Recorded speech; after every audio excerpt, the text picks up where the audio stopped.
اللہ اس بات کو پسند نہیں فرماتا کہ کوئی کسی کو علانیہ برا کہے مگر وہ جو مظلوم ہو،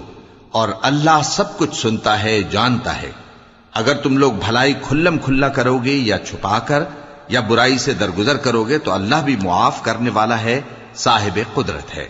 جو لوگ اللہ سے اور اس کے پیغمبروں سے کفر کرتے ہیں اور اللہ اور اس کے پیغمبروں میں فرق کرنا چاہتے ہیں اور کہتے ہیں کہ ہم بعض کو مانتے ہیں اور بعض کو نہیں مانتے، اور ایمان اور کفر کے بیچ میں ایک راہ نکالنی چاہتے ہیں، وہ یقیناً کافر ہیں، اور کافروں کے لیے ہم نے ذلت کا عذاب تیار کر رکھا ہے۔ اور جو لوگ اللہ اور اس کے پیغمبروں پر ایمان لائے اور ان میں سے کسی میں فرق نہ کیا، یعنی سب کو مانا،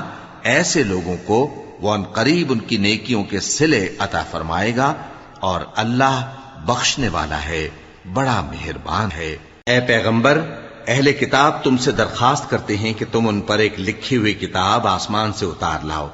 تو یہ موسیٰ سے تو اس سے بھی بڑی بڑی درخواستیں کر چکے ہیں۔ ان سے کہتے تھے ہمیں اللہ کو ظاہر یعنی آمنے سامنے دکھا دو، سو ان کے گناہ کی وجہ سے ان کو بجلی نے آ پکڑا، پھر کھلی نشانیاں آ جانے کے بعد بچڑے کو معبود بنا بیٹھے،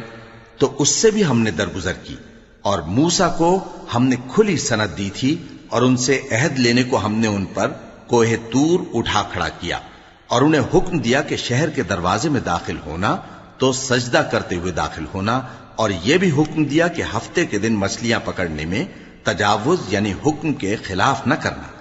غرض ہم نے ان سے مضبوط عہد لیا، لیکن انہوں نے عہد کو توڑ ڈالا، تو ان کے عہد توڑ دینے اور اللہ کی آیتوں سے کفر کرنے اور انبیاء کو ناحق مار ڈالنے اور یہ کہنے کے سبب کہ ہمارے دلوں پر پردے پڑے ہوئے ہیں، اللہ نے ان کو مردود کر دیا۔ اور ان کے دلوں پر پردے نہیں ہیں بلکہ ان کے کفر کے سبب اللہ نے ان پر مہر کر دی ہے، تو یہ کم ہی ایمان لاتے ہیں۔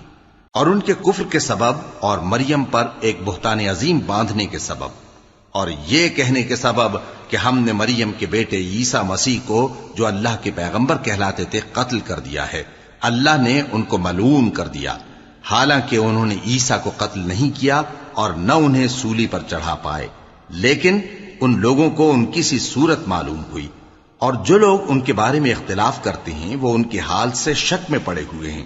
اور گمان پر چلنے کے سوا ان کو اس کا مطلق علم نہیں۔ اور انہوں نے عیسیٰ کو یقیناً قتل نہیں کیا بلکہ اللہ نے ان کو اپنی طرف اٹھا لیا، اور اللہ غالب ہے، حکمت والا ہے۔ اور اہل کتاب میں سے کوئی نہیں ہوگا مگر ان کی موت سے پہلے ان پر ایمان لے آئے گا، اور وہ قیامت کے دن ان پر گواہ ہوں گے۔ پس ہم نے یہودیوں کے ظلموں کے سبب بہت سی پاکیزہ چیزیں جو ان کو حلال تھیں ان پر حرام کر دیں، اور اس سبب سے بھی کہ وہ اکثر اللہ کے رستے سے لوگوں کو روکتے تھے، اور اس سبب سے بھی کہ باوجود منع کیے جانے کے سود لیتے تھے، اور اس سبب سے بھی کہ لوگوں کا مال ناحق کھاتے تھے۔ اور ان میں سے جو کافر ہیں ان کے لیے ہم نے درد دینے والا عذاب تیار کر رکھا ہے، لیکن جو لوگ ان میں سے علم میں پکے ہیں اور جو مومن ہیں وہ اس کتاب پر جو تم پر نازل ہوئی اور جو کتابیں تم سے پہلے نازل ہوئیں سب پر ایمان رکھتے ہیں، اور نماز پڑھتے ہیں اور زکوٰۃ دیتے ہیں اور اللہ اور روز آخر کو مانتے ہیں، تو ان کو ہم عنقریب اجر عظیم دیں گے۔ اے محمد صلی اللہ علیہ وآلہ وسلم، ہم نے تمہاری طرف اسی طرح وحی بھیجی ہے جس طرح نوح اور ان کے بعد والے پیغمبروں کی طرف بھیجی تھی، اور ابراہیم اور اسماعیل اور اسحاق اور یعقوب اور اولاد یعقوب اور عیسیٰ اور ایوب اور یونس اور ہارون اور سلیمان کی طرف بھی ہم نے وحی بھیجی تھی، اور داؤد کو ہم نے زبور بھی عنایت کی تھی، اور بہت سے پیغمبر ہیں کہ جن کے حالات ہم تم سے پیشتر بیان کر چکے ہیں، اور بہت سے پیغمبر ہیں جن کے حالات ہم نے تم سے بیان نہیں کیے، اور موسیٰ سے تو اللہ نے خود کلام فرمایا۔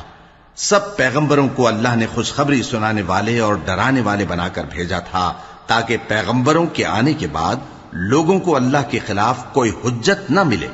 اور اللہ غالب ہے، حکمت والا ہے۔ لیکن اللہ نے جو کتاب تم پر نازل کی ہے اس کی نسبت اللہ گواہی دیتا ہے کہ اس نے اپنے علم سے نازل کی ہے، اور فرشتے بھی گواہی دیتے ہیں،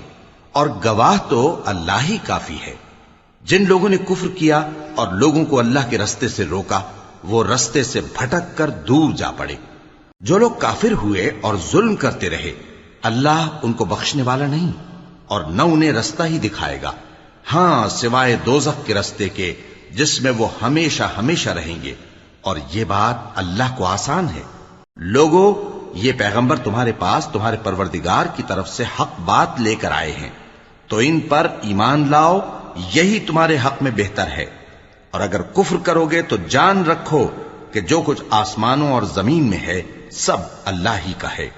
اور اللہ سب کچھ جاننے والا ہے، حکمت والا ہے۔ اے اہل کتاب، اپنے دین کی بات میں حد سے نہ بڑھو، اور اللہ کے بارے میں حق کے سوا کچھ نہ کہو۔ مسیح یعنی مریم کے بیٹے عیسیٰ بس اللہ کے رسول ہی تھے، اور اس کا خاص حکم تھے جو اس نے مریم کی طرف بھیجا تھا، اور اس کی طرف سے ایک روح تھے، تو اللہ اور اس کے رسولوں پر ایمان لاؤ، اور یہ نہ کہو کہ خدا تین ہیں۔ اس اعتقاد سے باز آؤ کہ ایسا کرنا تمہارے حق میں بہتر ہے۔ اللہ ہی معبود واحد ہے، اور اس سے پاک ہے کہ اس کی اولاد ہو۔ جو کچھ آسمانوں میں اور جو کچھ زمین میں ہے سب اسی کا ہے، اور اللہ ہی کارساز کافی ہے۔ مسیح اس بات سے عار نہیں رکھتے کہ اللہ کے بندے ہوں، اور نہ مقرب فرشتے عار رکھتے ہیں، اور جو شخص اللہ کا بندہ ہونے کو موجب عار سمجھے اور سرکشی کرے تو اللہ سب لوگوں کو اپنے پاس جمع کر لے گا۔ اب جو لوگ ایمان لائے اور نیک کام کرتے رہے وہ ان کو ان کا پورا پورا بدلہ دے گا، اور اپنے فضل سے کچھ زیادہ بھی عنایت کرے گا، اور جنہوں نے بندہ ہونے سے عار و انکار اور تکبر کیا تو ان کو وہ تکلیف دینے والا عذاب دے گا، اور وہ اللہ کے سوا اپنا کوئی حامی اور کوئی مددگار نہ پائیں گے۔ لوگو، تمہارے پروردگار کی طرف سے تمہارے پاس ایک بڑی دلیل آ چکی ہے، اور ہم نے کفر اور ضلالت کا اندھیرا دور کرنے کو تمہاری طرف راہ روشن کرنے والا نور بھیج دیا ہے۔ پس جو لوگ اللہ پر ایمان لائے اور اس کے دین کی رسی کو مضبوط پکڑے رہے، ان کو وہ اپنی رحمت اور فضل کی بہشتوں میں داخل کرے گا، اور اپنی طرف پہنچنے کا سیدھا رستہ دکھائے گا۔ اے پیغمبر، لوگ تم سے کلالہ کے بارے میں حکم دریافت کرتے ہیں، کہہ دو کہ اللہ کلالہ کے بارے میں یہ حکم دیتا ہے کہ اگر کوئی ایسا مرد مر جائے جس کے اولاد نہ ہو اور نہ ماں باپ، اور اس کی ایک بہن ہو، تو اس کو بھائی کے ترکے میں سے آدھا حصہ ملے گا، اور اگر بہن مر جائے اور اس کے اولاد نہ ہو تو اس کے تمام مال کا وارث بھائی ہوگا، اور اگر مرنے والے بھائی کی دو بہنیں ہوں تو دونوں کو بھائی کے ترکے میں سے 2/3، اور اگر بھائی اور بہن یعنی مرد اور عورتیں ملے جلے وارث ہوں تو مرد کا حصہ 2 عورتوں کے حصے کے برابر ہے۔ یہ احکام اللہ تم سے اس لیے بیان فرماتا ہے کہ بھٹکتے نہ پھرو، اور اللہ ہر چیز سے خوب واقف ہے۔ شروع اللہ کا نام لے کر جو بڑا مہربان نہایت رحم والا ہے۔ اے ایمان والو، اپنے معاہدوں کو پورا کرو۔ تمہارے لیے چرنے والے مویشی حلال کر دیے گئے ہیں بجز ان کے جو تمہیں پڑھ کر سنائے جاتے ہیں، مگر حالت احرام میں شکار کو حلال نہ جاننا۔ اللہ جیسا چاہتا ہے حکم دیتا ہے۔ مومنوں، اللہ کے نام کی چیزوں کی بے حرمتی نہ کرنا، اور نہ ادب کے مہینے کی، اور نہ قربانی کے جانوروں کی، اور نہ ان جانوروں کی جو اللہ کی نذر کر دیے گئے ہوں کہ جن کے گلوں میں پٹے پڑے ہوں، اور نہ ان لوگوں کی جو حرمت والے گھر یعنی بیت اللہ کو جا رہے ہوں، اپنے پروردگار کے فضل اور اس کی خوشنودی کے طلبگار بنے ہوئے۔ اور جب احرام اتار دو تو پھر اختیار ہے کہ شکار کرو، اور کچھ لوگوں کی دشمنی اس وجہ سے کہ انہوں نے تم کو مسجد حرام سے روکا تھا تمہیں اس بات پر آمادہ نہ کر دے کہ تم زیادتی کرنے لگو۔ اور دیکھو، نیکی اور پرہیزگاری کے کاموں میں ایک دوسرے کی مدد کیا کرو، اور گناہ اور ظلم کی باتوں میں کسی کے ساتھ تعاون نہ کرو، اور اللہ سے ڈرتے رہو۔ کچھ شک نہیں کہ اللہ کا عذاب سخت ہے۔ تم پر مرا ہوا جانور اور بہتا لہو اور سور کا گوشت، اور جس چیز پر اللہ کے سوا کسی اور کا نام پکارا جائے، اور جو جانور گلا گھٹ کر مر جائے، اور جو چوٹ لگ کر مر جائے، اور جو گر کر مر جائے، اور جو سینگ لگ کر مر جائے، یہ سب حرام ہیں۔ اور وہ جانور بھی جس کو درندے پھاڑ کھائیں، مگر جس کو تم مرنے سے پہلے ذبح کر لو، اور وہ جانور بھی جو غیر اللہ کے آستانے پر ذبح کیا جائے، اور یہ بھی کہ پانسوں سے قسمت معلوم کرو۔ یہ سب گناہ کے کام ہیں۔ آج کافر تمہارے دین سے نا امید ہو گئے ہیں تو ان سے مت ڈرو، اور مجھی سے ڈرتے رہو۔ آج میں نے تمہارے لیے تمہارا دین کامل کر دیا ہے، اور اپنی نعمتیں تم پر پوری کر دی اور تمہارے لیے اسلام کو بطور دین پسند